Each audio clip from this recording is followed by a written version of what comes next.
I'll tell you who also breaks some news sometimes. Let's just conference him in here with us. Justin Melo joins us now. Hey, buddy, good talking to you. And how about that? Just right off the top, Alabama has filled their spot. Yeah, certainly. I'm not stunned. I actually wrote an article yesterday on three guys I thought they had shortlisted, and I had Kalen on there. Yep. Certainly one of the most impressive coaches in college football right now, right? I mean, he inherited a flailing program in 2021. They were coming off a 4-8 season. He immediately restored respect, right? 11-2 in 2022. And you go to this year, overall 14-1, right? 9-0 within the conference. You win the Pac-12 title, get into the college football playoff, beat Texas in the Sugar Bowl. I mean, what else can I say, right? It's been an incredibly impressive rise through the ranks for him as a head coach. And this is a different ball game, though, right? SEC, Southern football, totally different ball game. But I certainly think he's prepared for the moment. Justin Melo hanging out with us at JustinM_NFL, works for the Draft Network, also covers the Titans for Broadway Sports Media and SB Nation's Music City Miracles. So, your take on the whole Vrabel saga and how it went, and now that we have a little more context on things and you've digested it, what do you think about all this? Well, I think whether or not you think Mike Vrabel should have been fired or should not have been fired, based on the on-field results, I think we can all agree that you shouldn't feel very comfortable about the process, right, that got us here. Joe Rexrode and Diana Rossini of The Athletic, they wrote that great sort of expose article on all the happenings behind the scenes over the last 12 months.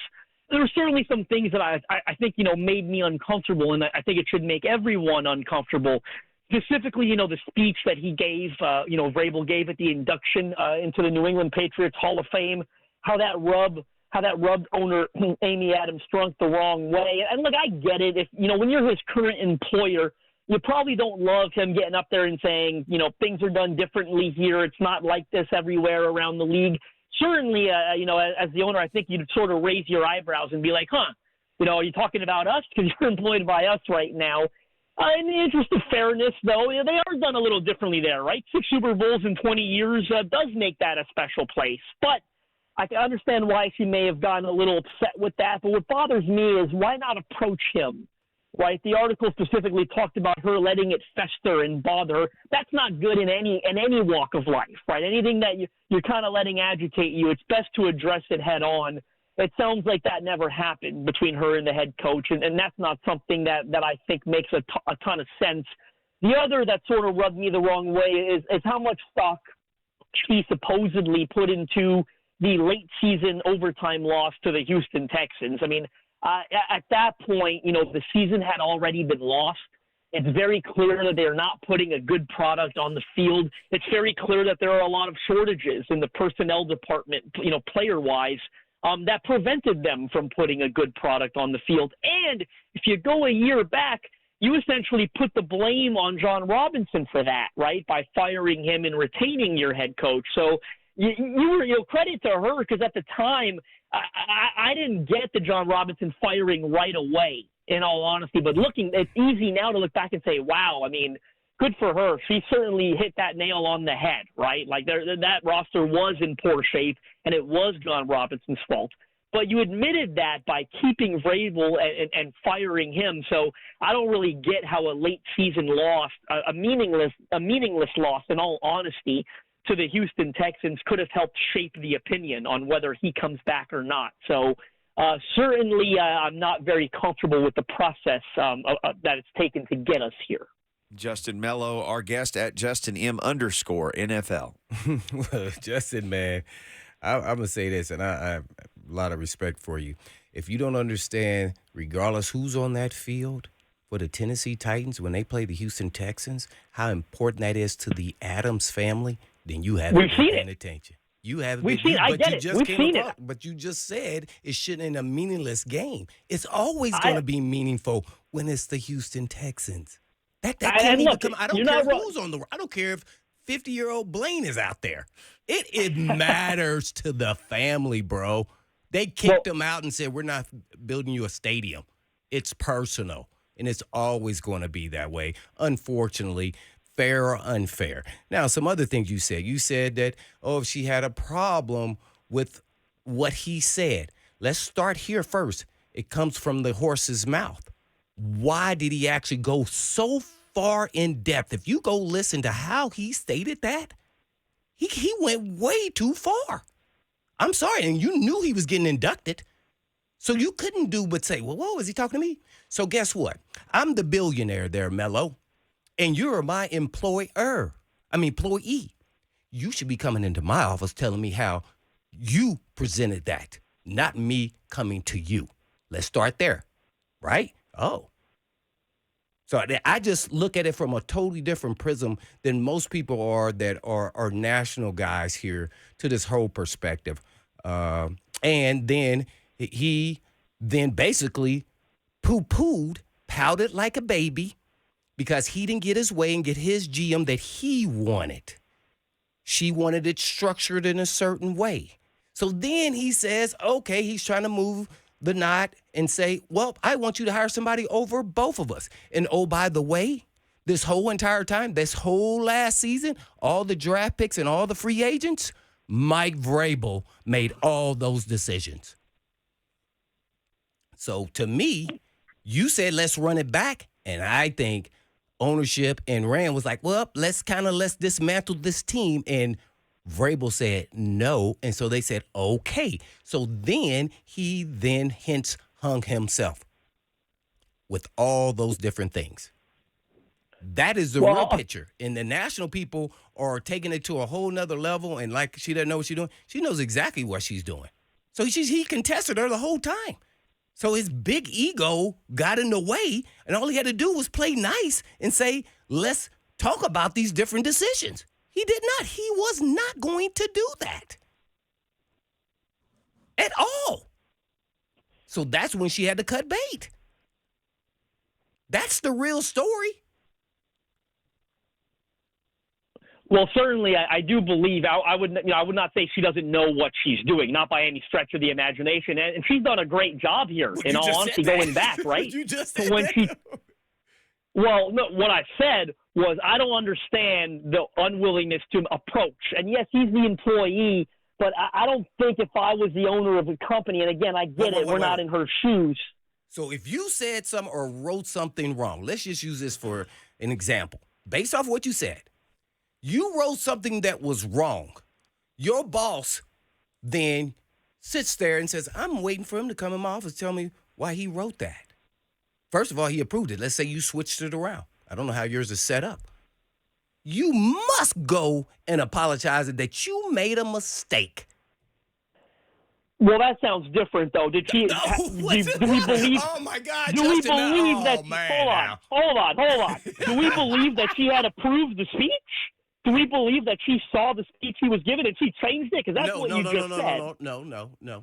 No, she did not. But it's a different dynamic. But the result is you did something that could have been disrespectful to the actual people who you're working for.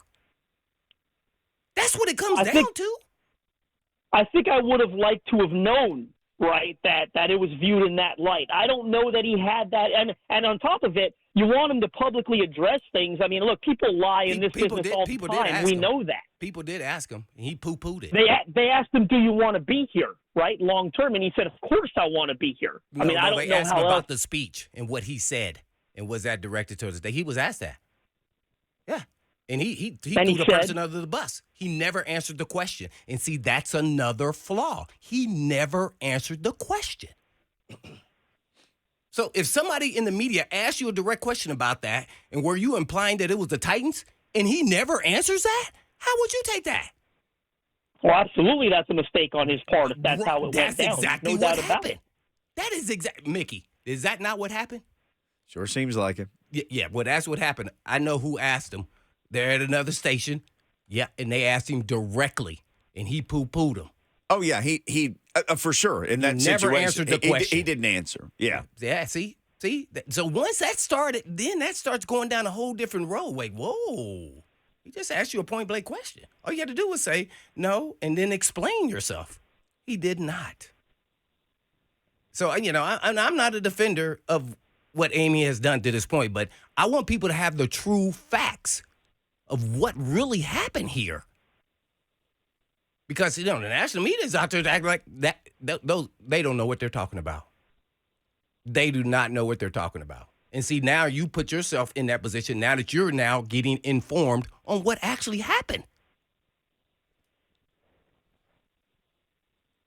I think it's clear that mistakes were made by both parties along the way, right? I think I would leave it at that. You talked about the process of hiring the general manager. And look, she's the owner. She got full right to hire who she wants, and she did it her way, as she should. But it certainly felt like to me at that time that they went into that process with the hope, at least, at the very least the hope, if not the goal, to keep him happy throughout that process, right? They used the word collaboration. And look, we could blame him for potentially not being more collaborative. That's the way it's looked so far. But it certainly feels like they went into that process initially of wanting to keep him happy, right? I mean, Rand said in his first press conference. What makes you say that? Because they first of all, they were never going to give one coach all the power. That wasn't going to happen. Right. Fair. I didn't say that. I said they went into that process hoping, with the goal, as far as you could say, of keeping him. I mean, they came out of it saying 100 times, collaboration, work directly with Mike Vrabel. Rand Carthon at his introductory press conference said, "I am here to serve." And Mike he Vrabel. did. And Vrabel made all the decisions. Vrabel made all the decisions. A lot of good ones. I'd argue, if we're looking at the Andre Dillon sample was a good one. Andre Dillon was a good one. That's a blemish, absolutely. Now, counter me with Will Levis and Tajay Spears and Azeez El-Shire and Peter Skoronski is going to be a long-term starter at left guard. Let's counter with those. Right. Oh, yeah, but some of them were good, some of them bad. But guess what? Wrecked the entire team. Andre Dillard. No. Andre Dillard wrecked the team. I said that during the season. I mean, finding a franchise quarterback in the second round, if they have done that. Great job. No question. Check mark. Massive check mark, right? A starting running back you think next year is probably going to replace Derrick Henry. Second most all-purpose yards in the league as a rookie this year amongst his position, near 100 overall. Massive check mark, right? More yards than I think the guy that went 8 overall or close to it. Massive check mark, right? Long-term starting guard, I think, in the first round. But look, neither here nor there. I think it's fair for people to admit that perhaps mistakes were made on both sides along the way. And that's probably true. And the process of getting here should make you a little uncomfortable. I mean, that's what I said initially. And I mean, look at the press conference, right? I haven't seen a single person praise it, right? Oh, no. Not one person has praised the press conference. Oh, no doubt, because they couldn't interview the actual owner. And so Rand had to take the bullets. That's part of his game. Why couldn't they? They made that choice. That's their that was their choice. They could have. Robert Kraft was there the other day, right? Talking about Bill Belichick's departure. Right, he was. And a lot of people, owners are out there. But here's the question. She has never done that. So, right. So you expect them to do something that is never do. When they fired John Robinson, it was Mike Vrabel that got up there and explained that one. You're right. So it's a precedent. And again, I will say, because I know this is coming off a different way, she rescued this franchise from the pits. She did, right? I mean, the Tommy Smith year and a half, I think it was, felt like a decade, didn't it? Like, it was so bad, so disastrous. And she's done a lot of great things. I mean, hey, look, benefit of the doubt is deserved, because every decision she's made, they've gotten better, right? Let's round a few of them off. When she fired Mike Mularkey, I think they got better hiring Mike Vrabel, right? I didn't agree with that decision, but they did. But they got better. Yeah. They got better, certainly. When they fired Rustin Webster and hired John Robinson, I mean, no doubt about it, they got significantly better, right? And some of the other things she's done along the way, absolutely. I mean, the new stadium they're building, it looks gorgeous. Huge success. She's obviously been extremely instrumental in that. She brought the NFL draft to Nashville, in my opinion, the greatest in-person NFL draft we've had. Yeah. Blew it out of the water. Nashville is the best host city we've ever seen, and she was instrumental in that. And you talk about launching new uniforms in a downtown public event, and get how many people come out to the unveiling of new uniforms, new laundry, essentially? Yeah, how many people came out? Yeah. Mm-hmm. Right. And not to mention, and I want to add one more thing that I think gets slept on in this community, and she deserves this. how she has restored the relationship between its classic legendary players and the franchise. How many of those Houston Oilers, I mean, Warren Moon said, I don't know, a decade ago when the relationship was not in good standing, I don't care about the Tennessee Titans. I never played there. I played for Houston. You're right. And now Warren Moon's at every alumni weekend. Oh, no, every year. No doubt. So then, and that's due to her efforts, right? How she's gone. That, what you just said is exactly what I want. So then, why is it unstable then, and they don't know what they're doing? You just rambled off the whole. So why don't we just trust her? Oh, I think she has earned the benefit of the doubt, but I think you should still be a little uncomfortable about how this is all unfolded. Hey, anytime, listen, Blaine. Anytime a team fires a head coach, okay, and the general response is, "Wow, oh my, he's going to be a candidate for another job immediately." Where's he been? Should we not at least sit here and question, maybe, and wonder if the right decision was made? That's all we're doing. No. Here's what I do is I pay attention to the tea leaves and not what people tell me, because I don't want people tell me anything. I'm watching, and this is a production business. He didn't win. You can talk about the players or not. He didn't win. And once you don't win in this league and she fired JR like a snap of her finger, all bets were off on that day. Vrabel's job was on the line from that day forward. That's how this league is built. And then he came back and then won 6 games the next year. And the record looked pathetic over that time frame. That's what I'm saying. It doesn't add up. If people really dig deep and just look at what you just said, you made it the argument for me. It doesn't add up. He didn't want to play nice. He didn't want to collab. He wanted to be my way or the highway. And he can't change, and he quit. He kept changing the narrative. He kept putting it out there to the national people, and then they kept saying stuff during the freaking season. And she got hot about that. Like, who's doing that? That's coming all from Vrabel's camp. Then he changed it and said, oh, no, I don't want power. I just want to be the coach. That's what happened. So, I mean, I'm not defending her. I'm sure there was more to it. But, man, what people are saying nationally is a little pathetic for me. And to me, they're just being puppets and not doing their homework and go dig deep and just believing what somebody tells them. That is wrong to me. That is just how I feel about it. I mean, seriously now. And you just gave the facts. I wasn't even going to talk about this stuff. I wanted to talk about who you think going to replace Bill Belichick and where you think he's going to go and Pete Carroll. Well, man, you got confused too. But you could ramble off all those things she did nicely for the organization. But you don't trust her. I didn't say that, Blaine. I said it should make you a little uncomfortable of how we got here. And it has been a messy process so far, right? Look, doesn't mean they can't come out the other side, okay? Well, they're bringing in 9 candidates. You can pick the wrong coach. Now, that could happen easily. Sure. Oh, absolutely. Sure. They've got 9 candidates they're bringing in. Look, I appreciate it. I appreciate that she and they're casting a wide net. It's been a long time since they've casted a wide net. Again, now that doesn't mean they're going to pick the right person, but they are casting a wide net. When they interviewed Mike Vrabel, I believe there were 2 other candidates only. It was very obvious that was going to be Mike Vrabel's job. When they appointed Mike Mularkey and they removed the interim title, potentially the worst pool of coaches I've ever seen interviewed, in all honesty. I mean, you go back and look at that search. I think they interviewed Doug Maroney, who, I didn't like any of the candidates. I'm sorry? Yeah, I didn't like any of the candidates either. Doug Maroney, Ray Horton, I believe, was interviewed throughout that process, and I think there was one more in addition to Mike Mularkey. Not a good search. This one right now appears to be a lot more intriguing and exciting. They've got 9 candidates, I believe 5 offensive-minded coaches and 4 defensive-minded coaches. So they are casting a wide net, and I do think that's the right way to do it. And you said it. They could still pick the wrong one. Every coach that has ever come through this league at one point was a hot name.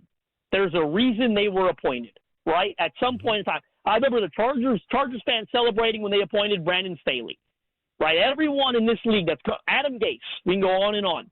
Everyone at some point was a hot name for a reason. Now, they can pick the wrong guy. The onus is on them, I will say, to get this right. Because Rand's job will be on the line. No doubt about it. Right, of course. This is not a straightforward firing, right? We could sit back and argue all day, Blaine, but this is not something that was obviously going to happen, right? I think we could agree on this was not the Chargers firing Brandon Staley. This was not the Atlanta Falcons firing Arthur Smith. This was not one of those firings that we knew. It was not the Carolina Panthers firing If you Frank heard Reich. me, you would have known it because I said he was on the hot seat. Because you you can't were one lose of few, games Blaine. like Credit that. to you. Because You were one of few, Blaine. He's just a good coach. He showed that he was stubborn. He wasn't going to change the offensive style. And what is the league now today? It's not back when Blaine played in 2000. Run the darkness, Eddie left, Eddie right with Derrick Henry right or left. That's not going to win you a Super Bowl. I don't feel comfortable saying that with any sense of conviction. I'll be honest with you, Blaine. You know why? Because that is coaching to the strength of your football team. You can't have a traditional drop back, pass happy offense when the left tackle situation is what it is. I didn't say that. I just said you're not going to win a Super Bowl with what he was doing. But he was doing what he was doing because of the personnel he was given, is how I'm counteracting that. Right? You're coaching to the strength of your team. That's the personnel he wanted. Well, guys. He had one offseason to undo 3 off seasons of terrible personnel-related decisions. Who do you think they're going to hire? Yeah, we are way up against the break, Melo. Who's the right candidate? But, hey, I'm following your guys' lead here. Yes. Who's the right guy on the way out? And we can pick all this up certainly again soon. Who's the right guy, do you think, for this gig? I think Ben Johnson would be my number one choice, Detroit Lions offensive coordinator. He's the one that intrigues me the most. I'm not convinced they're going to land him. There's already a lot of smoke connecting Ben Johnson to Washington. Bobby Slowick, Houston, I understand why he's intriguing. Obvious ties to Rand Carthon. I'd be a little, premature on how ready he is. Just 1 year as a coordinator calling plays. And I think Brian Callahan, the offensive coordinator of the Cincinnati Bengals, based on the NFL bloodlines, what he helped Zach Taylor do in Cincinnati this year with Jake Browning, a backup quarterback. I think those are the 3 that probably intrigue me the most. If I was going defensive-minded, which I don't think they will, Mike McDonald in Baltimore is certainly the best of the defensive-minded group they're taking a look at. All right, buddy. Hey, thank you for the time. Spirited discussion today, to be sure. Justin Melo, Draft Network. Much respect there, Justin. Broadway Sports Media, Music City Miracles as well. We'll talk again soon, buddy. Thank you again for the time. Pleasure. Bye-bye. Yes, sir. Appreciate it. Justin Melo at Justin M _NFL. All right, we're way against the break.